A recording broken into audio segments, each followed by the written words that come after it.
Hi there, my name is Maria Lewis. I'm an assistant curator here at Australia's National Film Museum, ACMI, and I'm so delighted to welcome a very special guest, the amphibian man himself, Mr. Doug Jones. Doug, welcome. Thank you so much for having me. And when you introduced me as the amphibian man, I feel like I should be doing this or something. Well, that's perfect. Now that you're doing it, that's amazing. Okay, good.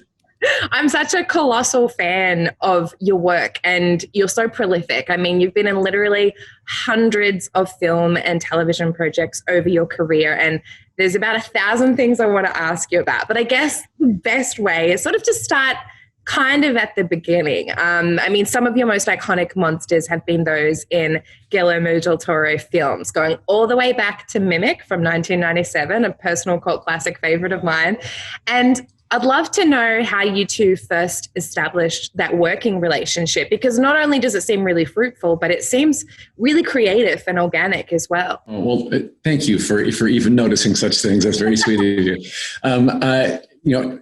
I was introduced to him through Mimic because of how I often get a job outside the casting doors and the casting offices. Usually, it's the creature effects people that create the monsters and the creatures that have worked with me before that refer me for the next job and the next job. That's kind of how I grew in the business. So there was a Rick Lazarini's shop was making the creatures for Mimic, and I got a call in the middle of the afternoon. Hey, we're doing reshoots for Mimic here in Los Angeles. Are you free tonight? And I was like, out of work actor, yes. So I didn't, and that was Guillermo del Toro's first film. Didn't know who he was. I did not know he had done the movie Kronos before that. Yeah. In Mexico. And I didn't know much about him. So I worked about 3 days on Mimic, and my second day at lunchtime, the director sat across the table from me and put his tray down. He said, "So tell me everything you've been in before." And it was Guillermo del Toro. And here he was, this 12-year-old fanboy that just wanted to talk about monsters and creatures and creepy things. And it was heavenly. He was not like any director I'd ever met or worked with before. He was a true fan of genre films and really wanted to make things that would give him what he called a geekgasm. So from there, we just hit it off immediately, and he asked me for a card, and I gave him that card, and he pulled it out of his wallet 5 years later when they were making the first Hellboy movie.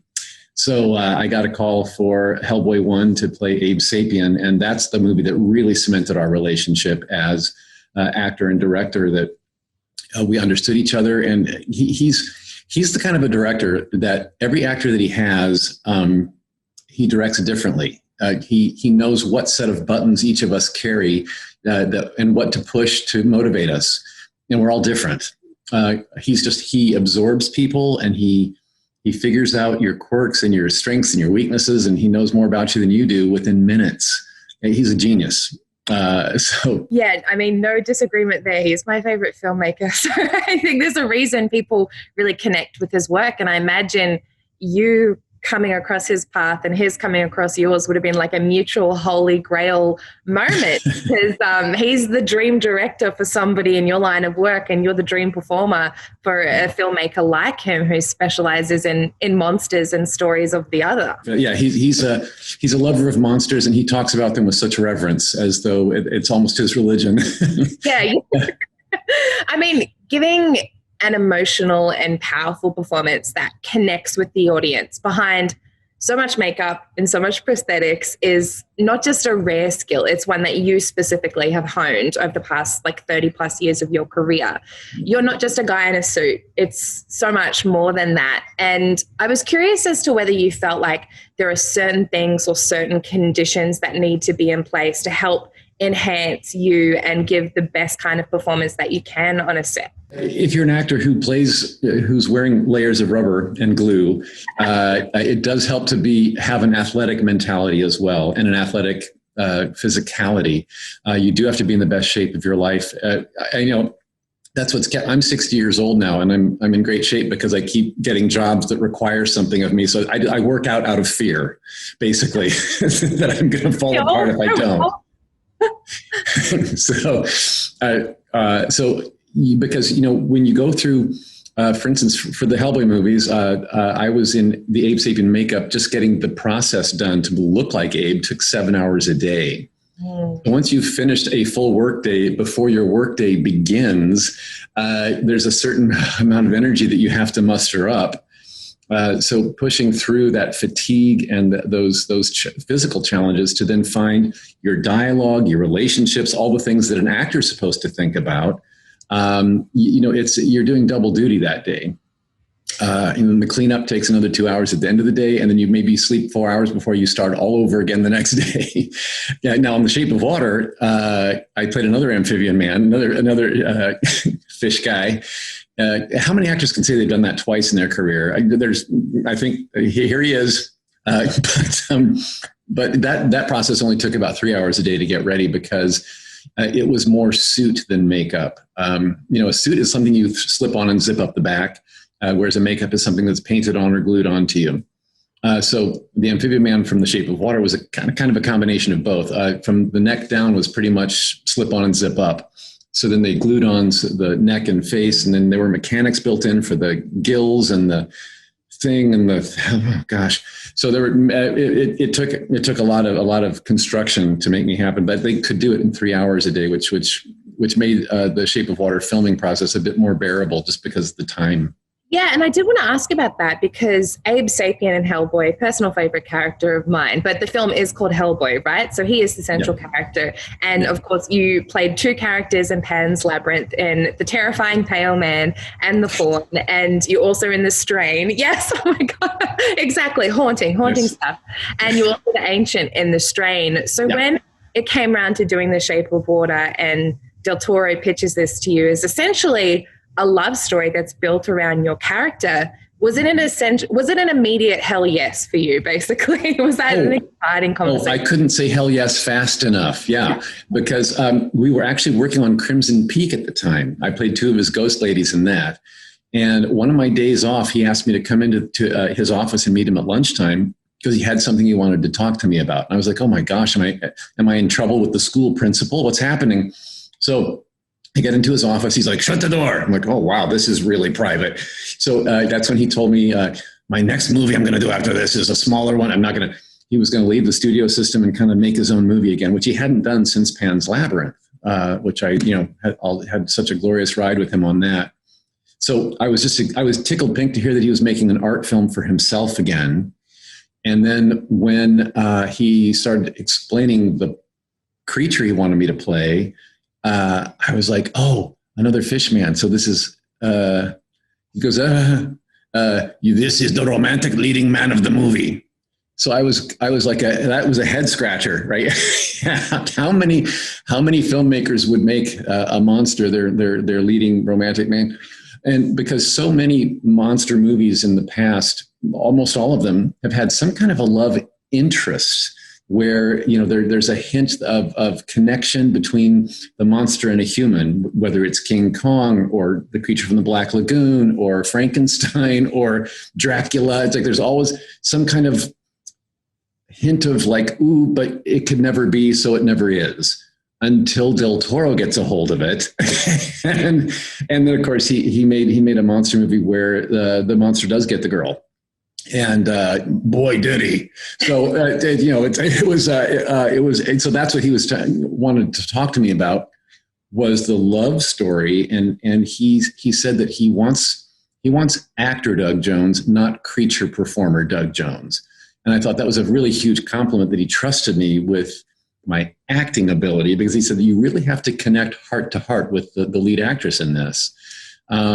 And he said, my biggest concern for you is that I know you're a good Catholic boy, and it gets steamy in places. So are you going to be okay with that? Is your wife, Lori, going to be okay with that? That's the kind of a guy Guillermo del Toro is. He wanted to make sure that there wasn't going to be any trouble at home, because he's such a family man himself.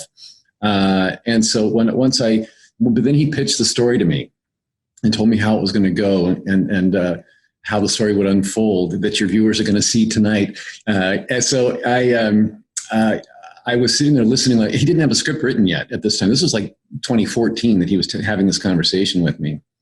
So I was chin in hand listening, like, wow. It was like a fireside, storytelling time with Guillermo del Toro, which anybody would kill for, right? And so I knew, I said to him, this is going to be your next trip to the Oscars. Did I call it or what? 13 nominations and 4 wins, including Best Director and Best Picture for him. Come on now. So I knew walking out of that office, I was like, oh, there's no way I can say it. That's an absolute yes from what I just heard. And if knowing that he would make the film that I just heard him talking about, the way he makes films, I knew we had a classic on our hands. I think it definitely is that. And I think it is one of the defining traits of a classic is a timelessness in a way. And it manages to be both a nostalgic film, but an incredibly modern one at the same time, which is so tricky. And I think one of the reasons behind that is the central heroes are a monster, a disabled woman, a Black woman, and an immigrant. And I was wondering if you thought perhaps that the reason the film connected with people so much at that time was that it was released during a period at the American elections where the other and those who were otherized was so sort of being placed as the villain. Do you feel like people really connected with that underdog mentality that runs through The Shape of Water? Well, the underdog mentality is something that runs through all of Del Toro's films, no matter what time period he makes them in, what year he made them in, what election was at hand. So when we were making The Shape of Water, it was long before those elections and long before that happened. So I don't know that he consciously created the movie with that in mind. But what's beautiful about art, any art, whether it's a painting, a sculpture, a song, a movie, a TV show, is that everybody watching it gets something different out of it. 4 people can look at the same painting and have a completely different mood or feeling depending on what they need that day. So The Shape of Water came out at a time when the other, what we were celebrating the other. We were making the other heroes and heroines. And so it was very timely. It was just very timely that authority and questioning it was all afoot. And so art can reflect that. You mentioned a bunch of previous monster movies, and that is, I think, one of the sort of core things that runs through them is there's this tragic love story element to all of them, and especially with things like the Universal movie monsters, Creature from the Black Lagoon, Wolfman, Mummy, Frankenstein in many ways. Because of what you do and the areas that you work in, are those films that you're super familiar with because you love them, or is it more like a practical research perspective? You're trying to examine how the people who came before you, what they did and how they did it. A little bit of both, I think. My first like monster movie that I ever saw was The Mummy with Boris Karloff. And I would remember just being so haunted and affected by that, like nothing else I'd ever seen on TV or in the movie theater had affected me like that one did. So it was the intrigue of, what's that world all about? But I didn't really ever think that like playing monsters was a career choice. It didn't dawn on me because I grew up on sitcoms and variety shows. So I was thinking funny and musical and funny things. Doing an armpit fart and saying a funny line would be where I would go.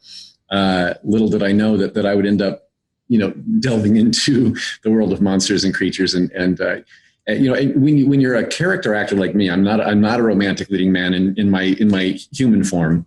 And I knew that going into my acting career that I had to be either funny or scary. So I have had an entire career now, 35 years of being funny and scary.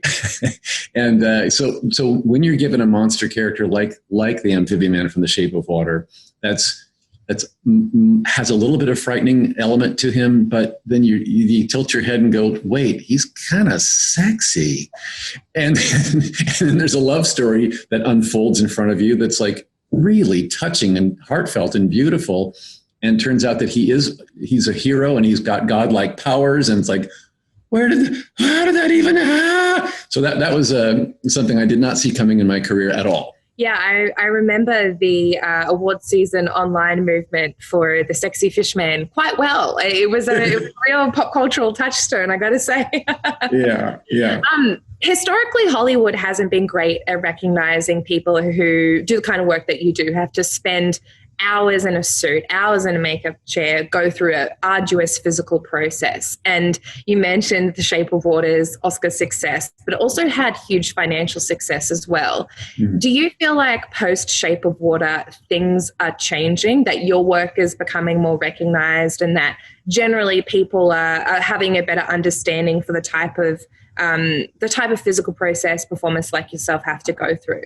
I think so. Yeah. I think the fantastical genres, whether it's comic book movies or horror films or fantasy or horror, all of those, they're more upfront now. To have a movie get 13 Oscar nominations and win Best Picture that has a monster on the cover, that was just like, no one saw that coming.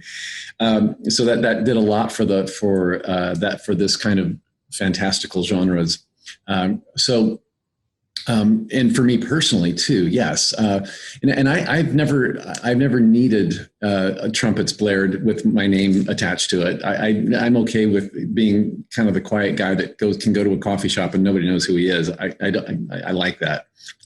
But I did get more press and more face coverage and more interviews like this, that people can now marry this face to that monster, and then they look me up and there's a whole bunch of characters that they can marry my face to now. So that's been a page turning new chapter for me, to have a little bit more street recognition.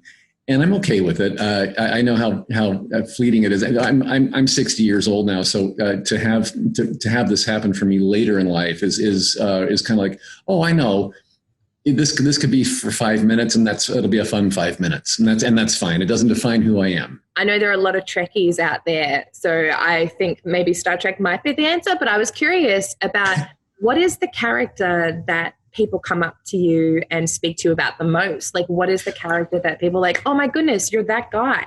Yeah, right now, I do the convention circuit. So when you're at a fan convention, you hear a lot about your characters, and I tend the Hellboy movies still to this day have a long shelf life. Pan's Labyrinth, long shelf life. Star Trek, absolutely, that brought a whole wave of fandom it was like a tidal wave of fandom that I did not expect. So now I think because Star Trek Discovery is still going, is still current. We just season 3 just finished airing recently, and we are currently filming season 4. I'm in Toronto right now filming season 4. So that being as current as it is, that's what I get talked about. I probably get approached about Saru from Star Trek Discovery more than anything right now. Saru forever. I'm a big Buffy fan. So you as the head gentleman in Hush, which is my favorite episode of television of all time. Oh my God, terrifying. Such an amazing performance, and such a wonderful sort of nod to that silent film era where some of the best monster performances really got a chance to shine, Oh, thank you for that. Yeah. I had such a great, that Buffy episode, the Hush episode, I did not expect, when you're a guest star on one episode of a TV show, you never expect that it's going to have this long of a life afterward. But the Buffy fans are still quite loyal, and that episode lives on and on as a favorite, which I'm really tickled pink about. And like you said, an homage to the silent film era. My bucket list character that I wanted to do, if you were to ask me 5 years ago, is there still a character that you would have liked to have glued onto you and play him on film? I would have told you Nosferatu. You're doing that. Now I can say in hindsight that I have played Nosferatu in a yet to be released remake that we had. It's not out yet. So perfect casting for the Count. Perfect. Thank you. Yeah. And then so that, the original film, 1922, was a silent film that really just rattled me to my bone with that performance that Max Schreck did of Count Orlok. Just gorgeous. So to crawl into that skin and play him was an absolute honor for me. I can't wait to see that. And the original is so creepy, and I can't wait to see what you do with this version as well. Thank you. Doug Jones, thank you so much for joining us at ACMI. It's been an absolute honor. I can't tell you how much. I appreciate it. Oh, the honor's been all mine. Thank you so much.